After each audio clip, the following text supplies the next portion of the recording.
ایک ہندو نے پوچھا ہمارے ایک عالم سے، تم لوگ مسلمانوں میں ایکچولی اتنے فرقے ہیں، کوئی اہل حدیث ہے، کوئی دیوبندی ہے، ان میں صحیح کون ہے؟ اب وہ اگر جواب میں دیتے دیوبندی صحیح ہے تو کہتے ہیں لو، اہل حدیث کہتے ہیں ہم صحیح ہیں، دیوبندی کہتے ہیں ہم صحیح ہیں، تم پہلے خود فیصلہ کر لو پھر میں چھوڑوں گا ہندو مذہب، پہلے آپس میں ایک ہو جاؤ۔ تو ہمارے ایک عالم تھے، ان سے کسی نے پوچھا کہ یہ ہندو نے نا کہ ٹھیک ہے میں اسلام لے آؤں گا، لیکن تم پہلے یہ تو بتاؤ دیوبندی صحیح ہے کہ اہل حدیث صحیح ہے؟ تمہارا اختلاف کیا ہے؟ تو انہوں نے جواب دیا، انہوں نے کہا وہ تھوڑا بہت اختلاف ہے، ٹانگیں چوڑی کرتے ہیں، تھوڑی پتلی کرتے ہیں حضور سے آمین، لیکن وہ بھی ایک خدا کو مانتے ہیں، ہم بھی ہزاروں کے قائل نہیں۔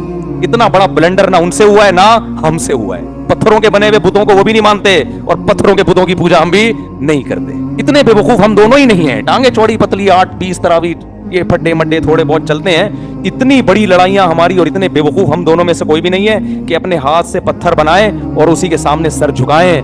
یہ غلطی ہم دونوں، یعنی تو بھلے دیوبندی بن جا، بھلے تو اہل حدیث بن جا، کم از کم اس عذاب سے تو کیا ہوگا؟